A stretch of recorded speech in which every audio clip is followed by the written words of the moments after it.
What if I told you that the difference between success and struggle isn't luck, intelligence, or talent, but mastery?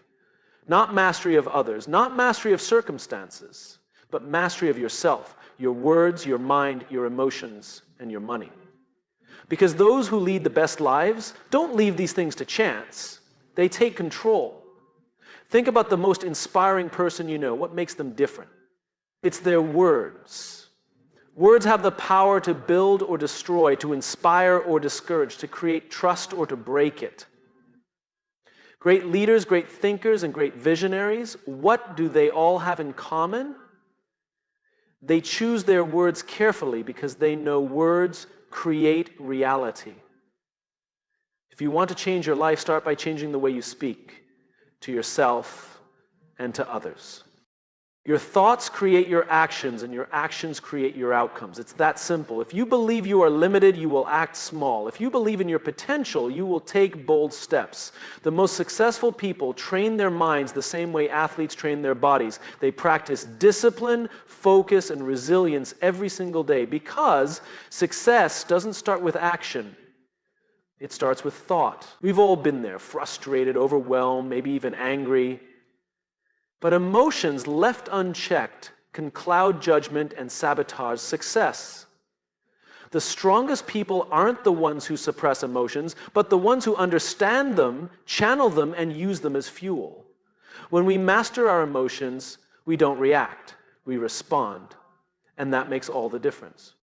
Most people chase money, but money is not the goal. Value is. The wealthiest, most successful people aren't the ones who think about making money all day. They're the ones who think about solving problems, creating opportunities, and adding value. If you master a skill, serve others, and solve real problems, the money will come. Every time. The words we choose shape our reality. They influence how others see us, how we see ourselves, and ultimately, what we achieve in life. Words are not just a means of communication, they are the foundation of leadership, influence, and success. Those who master their words master their ability to connect, persuade, and inspire. Think about the people you admire the most. Maybe it's a great leader, a teacher, a mentor, or someone in your personal life who has profoundly impacted you. Chances are their words played a role in that impact. They spoke with clarity, confidence, and purpose. They didn't just talk, they communicated. They didn't just say things, they made you feel something. That's the power of words. Now, think about the opposite. Have you ever been in a conversation where someone's words tore down an idea, shattered confidence, or created unnecessary doubt? Maybe you've even been on the receiving end of words that made you feel small, unimportant, or incapable. Words can do that too. They can destroy as easily as they can build. And yet most people go through life without thinking deeply about the words they use. Mastery of words starts with awareness. The way we talk to ourselves matters just as much as the way we talk to others. When we say things like, "I'm not good at this," or "I'll never be able to do that," we aren't just making observations. We are reinforcing beliefs. And beliefs drive actions. But when we shift our language, we shift our mindset. Saying, "I'm learning how to do this," or "I'll figure it out," changes everything. It reframes failure as growth and obstacles as opportunities. Beyond self-talk, mastering words means using them intentionally in our relationships, our careers, and our leadership. The best communicators don't just speak, they listen. They understand that the right words at the right time can build trust, resolve conflict, and create deeper connections. They ask questions. They choose words that inspire action rather than create doubt. They know that people respond to words that make them feel seen, valued, and capable. Mastering words also means knowing when to be silent. Not every thought needs to be spoken. Not every reaction needs to be verbalized. Sometimes the most powerful thing you can do is pause, reflect, and choose your words carefully. In leadership, in business, and in life, words matter. They can open doors or close them. They can strengthen relationships or break them. They can build confidence or tear it down. And the most successful people, the ones who create impact, influence, and real change, are the ones who use their words with intention. So ask yourself, are your words helping you or holding you back? Are they inspiring others or creating doubt? Are they building a future or limiting possibilities? Because if you can master your words, you can master influence. And if you can master influence, you can change the world. Everything begins in the mind. Every decision, every action, every breakthrough, it all starts with a single thought. The mind is the command center of our lives, yet most people go through life without ever taking control of it. They allow distractions, negativity, and doubt to dictate their choices. But those who master their minds master their outcomes. They understand that their greatest battle is not with the world, but with their own thoughts. The human brain processes thousands of thoughts per day. Some are empowering, others are limiting. Some push us forward, others hold us back. The difference between success and failure isn't intelligence or luck. It's the ability to manage those thoughts effectively. A strong mind doesn't eliminate doubt, it knows how to push past it. A focused mind doesn't avoid distractions, it knows how to ignore them. Think about an athlete preparing for a race. Their physical strength matters, but their mindset is what separates champions from the rest. If doubt creeps in, if they question their ability or let fear take over, they've already lost before they start. The same applies to life. If we let negative thoughts dominate, we lose before we even try. Mastering your mind starts with self-awareness. You have to catch negative patterns before they take control. Thoughts like, I'm not good enough, or what if I fail? Seem small, but they shape behavior. They create hesitation, fear, and inaction. But when you train yourself to think differently, to replace I can't with how can I, everything changes. A person who believes they will figure it out eventually will always outperform someone who assumes they can. Your environment plays a role too. What you consume, what you read, watch, and listen to affects your mindset. Surround yourself with negativity and your mind absorbs it. Surround yourself with growth and your mind expands. The most successful people are intentional about what they allow into their mental space. They protect their focus because they know their mind is their greatest asset. But mastery doesn't happen overnight. Like training a muscle, training the mind requires consistent effort, meditation, journaling, visualization. These aren't just buzzwords. They are tools for mental strength. Champions use them, leaders use them, people who rise above their circumstances use them, because when the mind is strong, obstacles become challenges instead of roadblocks. The reality is, life will never be free of difficulties. There will always be setbacks, criticism, and uncertainty. But a person who has mastered their mind doesn't fear these things. They embrace them. They know that discomfort is the price of growth. They know that failure is just feedback. And most importantly, they know that the only thing truly within their control is their mindset. So what are you feeding your mind? Are you shaping thoughts that push you forward, or are you letting doubts control your future? Because if you can train your mind to focus on solutions instead of problems, on growth instead of fear, on possibilities instead of limitations, you will master not just your mind, but your entire life. Emotions are powerful. They can drive us to take bold action or hold us back in fear. They can strengthen relationships or destroy them. They can make us feel unstoppable or leave us stuck in self-doubt. But here's the truth. Emotions are not the enemy. The problem is not that we feel too much or too little. It's that most people don't know how to manage what they feel. Those who master their emotions master their ability to lead, to decide, and to create meaningful impact. We've all experienced moments where emotions got the best of us. Maybe it was anger and a heated argument that led to words we later regretted. Maybe it was fear that held us back from an opportunity we should have taken. Maybe it was sadness or frustration that caused us to quit something too soon. In every one of these situations, the emotion itself wasn't the problem, it was how we responded to it. Most people react to emotions instead of managing them. They feel something intense and immediately act on it.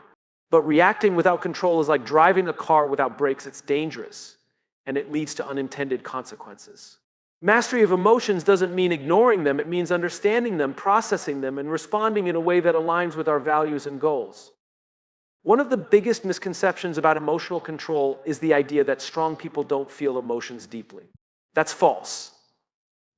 The strongest, most successful people feel emotions just as much as anyone else, but they don't let emotions dictate their decisions. They feel fear but take action anyway. They experience anger but don't let it control their words. They encounter setbacks but don't let frustration stop them from moving forward. Mastering emotions starts with awareness. You cannot control what you don't understand. When an emotion arises, take a moment to recognize it. Ask yourself, what am I feeling? Why am I feeling this? Is this emotion helping or hurting me in this moment? Just that brief moment of reflection creates space between feeling and action, and in that space, real control is found. Another key to emotional mastery is perspective. Too often, we let temporary emotions drive permanent decisions. A person quits a job because of one bad day, ends a relationship because of one fight, or walks away from an opportunity because of one moment of doubt. But when we step back and see the bigger picture, we realize emotions are fleeting. What feels overwhelming today might not even matter a month from now. The ability to zoom out and see emotions as temporary rather than absolute is a skill that separates the impulsive from the wise. Emotionally intelligent people also know the power of redirecting emotions into action. Frustration can fuel determination. Fear can sharpen focus. Even sadness can be turned into motivation to change circumstances. When we master our emotions, we don't suppress them, we use them. We make them work for us instead of against us. At the end of the day, emotions are a part of life. We will never eliminate them, nor should we. But if we can learn to understand them, manage them, and respond rather than react, we gain something far more valuable than just control. We gain power over our own lives. Money is one of the most misunderstood forces in life. Some chase it endlessly, believing it's the key to happiness, while others fear it, convinced it's the root of all problems. But money itself isn't good or bad, it's simply a tool. And like any tool, those who know how to use it well will build something meaningful, while those who don't will always feel like they're struggling. Mastering money isn't about greed, it's about control, freedom, and the ability to create choices for yourself and others. Most people have a complicated relationship with money, and that relationship is often shaped by what they were taught growing up. Some were told that making money is hard, that rich people are selfish, or that money leads to corruption. Others were raised believing that success is measured purely by wealth, and the only way to be respected is to accumulate as much as possible. Neither of these mindsets leads to true financial mastery. The truth is, money is neutral. It doesn't make you a better or worse person, it simply magnifies who you already are. That's why mastering money starts with mastering your mindset around it. One of the biggest financial mistakes people make is thinking money itself is the goal.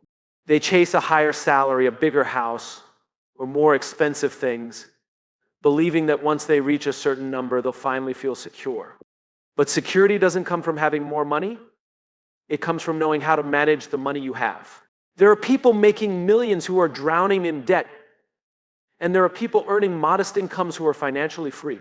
The difference isn't how much they make, it's how they think about and handle their money.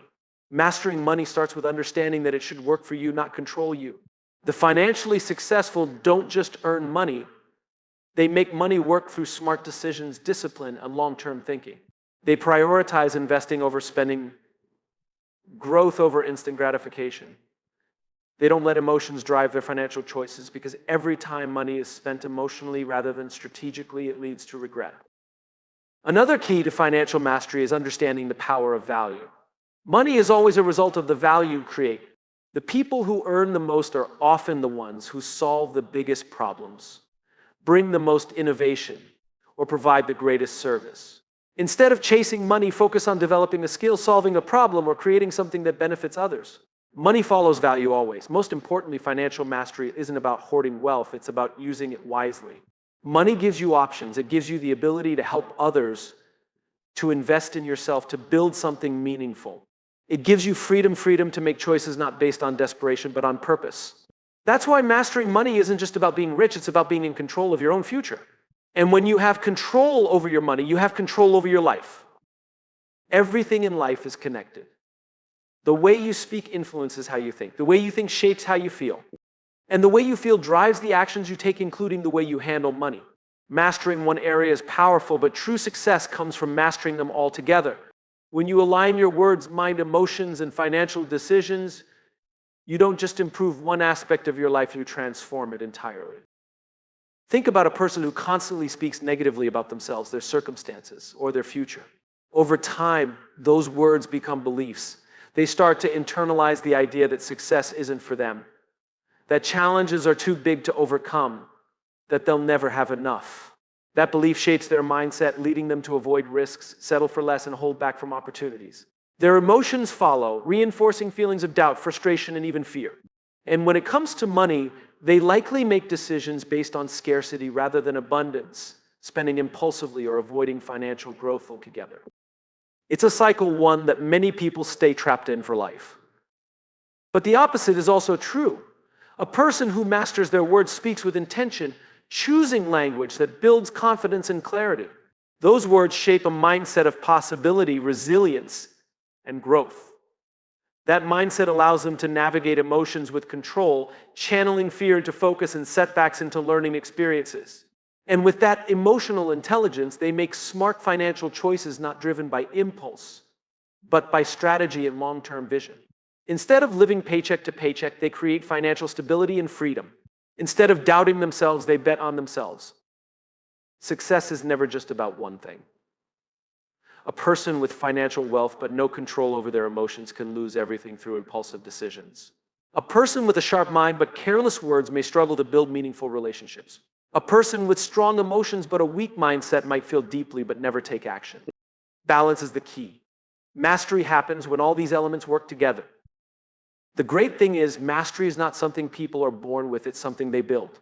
It starts with awareness, recognizing patterns, questioning habits, and making conscious choices. It takes discipline, choosing better words, challenging limiting thoughts, responding instead of reacting, and handling money wisely. And it requires patience, because true mastery is not about quick fixes, but lifelong improvement.